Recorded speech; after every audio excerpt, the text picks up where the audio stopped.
Monsieur Amérique aux éditions Séguier, c'est la biographie romancée ou le roman biographique de la vie de Mike Menzer, qui est une star oubliée des années 70, qui a la particularité qu'il va incarner véritablement l'Amérique en remportant en 1976, l'année du bicentenaire des États-Unis, le Mister America. Donc c'est un bodybuilder,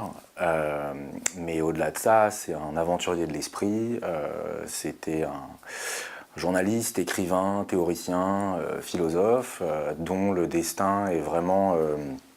bigger than life, un destin vraiment tragique et hors du commun, qui va littéralement refléter le destin des États-Unis. Notamment en racontant la bascule entre la culture de la côte Est, donc qui vient de Pennsylvanie, qui est vraiment le berceau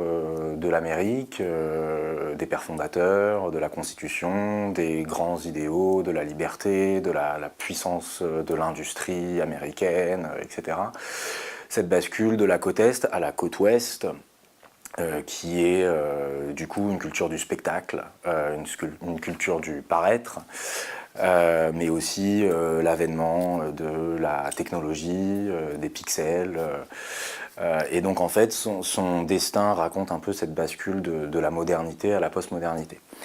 Ce qu'il y a d'intéressant aussi, cette bascule, elle est entre autres incarnée par sa rivalité avec Arnold Schwarzenegger, puisque Mike Menzer a cette particularité d'avoir été l'ennemi juré de Schwarzenegger, son antithèse en quelque sorte, et véritablement pendant 10 ans, entre 75, de 75 à 80 on va dire,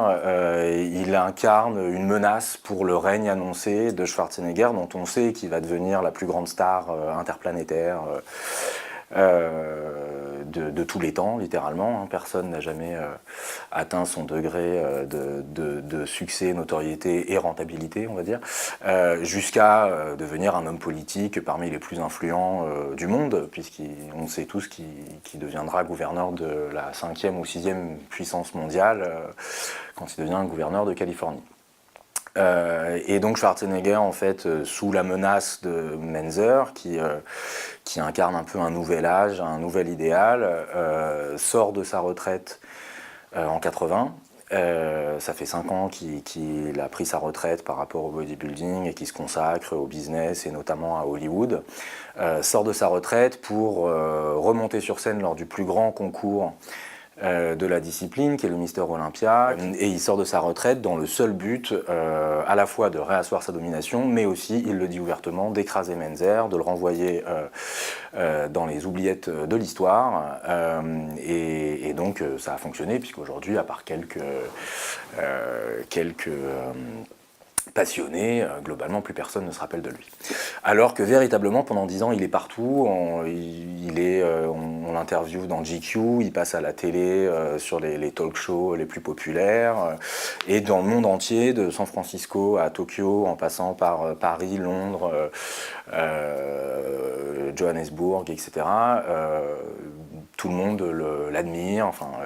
il est véritablement une superstar. C'est vraiment un destin,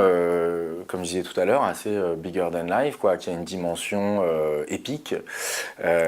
qui raconte en fait 50 ans de culture américaine, de la fin des années 50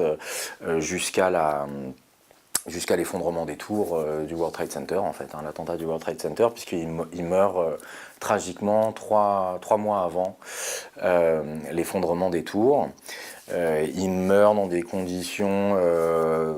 tragiques, mais un peu mystérieuses, même si l'autopsie exclut le suicide, on ne sait pas vraiment si c'est un suicide, une overdose. Et donc en fait, après le 1980,